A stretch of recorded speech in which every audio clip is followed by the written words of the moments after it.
वर आगमन वर्णन। भगवान शंकर की बारात हिमाचल के घर के आगे पहुंच गई। अब मैना ने झट से घर के अंदर पहुंचकर आरती का थाल सजाकर अन्य स्त्रियों के साथ उनसे मिलने आई। अब भगवान शंकर की शोभा करोड़ों कामदेव के समान थी। वे सुंदर श्वेत वर्ण त्रिनेत्रधारी थे, सुगंधित मालती के पुष्पों की माला धारण किए, रतन जड़ित मुकुट पहने, मणि जड़ित कड़े हाथों में धारण किए तथा रतन जड़ित स्वर्ण के आभूषण पहने, विविध प्रकार के विचित्र चमकीले वस्त्र पहने, चंदन अगर कस्तूरी से सुगंधित तरुण स्वरूपधारी, मंद मंद मुस्कान करते हुए सर्वांग सुंदर भगवान शंकर के इस प्रकार मैना ने दर्शन किए। अब मैना की प्रसन्नता का कोई ठिकाना ना रहा। मैना ने प्रेम पूर्वक उनकी आरती उतारी। उसके पश्चात पार्वती श्रृंगार से युक्त होकर कुल देवताओं का पूजन करने के लिए निकली। इधर हिमाचल ने भगवान शंकर का वेद की रीति के अनुसार उपवीत संस्कार कराया, फिर पार्वती को वैदिक रीति से स्नान कराया तथा शिवजी द्वारा प्रदान किए गए वस्त्रों और आभूषणों को पहनाया गया।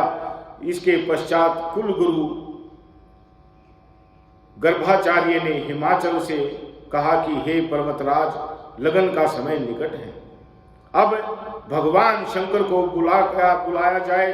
तब ब्राह्मणों तथा हिमाचल के पुत्रों व सगे संबंधियों ने भगवान शंकर विष्णु आदि देवताओं से कन्यादान के लिए पधारने को कहा। तब सभी देवताओं के साथ भगवान शंकर नंदी पर सवार होकर हिमाचल के घर को चल पड़े। अब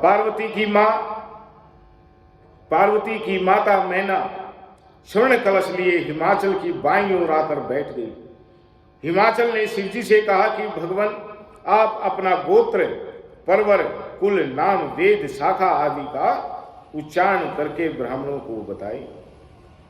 अब शंकर भगवान का जो है कोई गोत्र नहीं, कोई कुल था ही नहीं। हाँ, वो उनका जन्म भी नहीं हुआ, वो तो अजन्मे थे। अब बात फिर अटक जाती है यहीं पे कि पता नहीं कौन सी जाति के हैं, कौन सा गोत्र है और संकल्प में क्या बोले। अब कन्यादान करेंगे तो संकल्प तो होता ही है ना, तो संकल्प में क्या बोलेंगे। तो यह सुनकर नारद जी ने वीणा की झनकार करके हिमाचल से कहा कि इनका कुल गोत्र आदि क्या पूछते हो, ये तो जगत के पिता हैं, कर्ता हैं, इनका कुल व गोत्र तो नाद ही है। शिव स्वयं नाद में है और नाद स्वयं शिव में है, इन दोनों में कोई अंतर नहीं है। इस पर हिमाचल आश्चर्यचकित रह गए।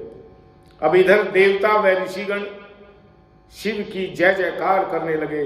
इसके पश्चात संकल्प पूर्वक हिमाचल बोले कि हे समस्त संसार के ईश्वर भगवान शंकर, आपको मैं अपनी पुत्री का कन्यादान करता हूं। आप इसे अपनी धर्मपत्नी के रूप में स्वीकार करें। इस प्रकार कहकर जल सहित कन्या का हाथ भगवान शंकर के हाथ में दे दिया।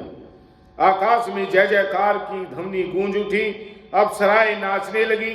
हिमाचल ने रतन, आभूषण, गायें, दासियां, हाथी, रथ आदि वस्तुएं दहेज में प्रदान की। सब मुनिजन और देवता शिव पार्वती का अभिनंदन करने लगे। बोले शंकर भगवान की।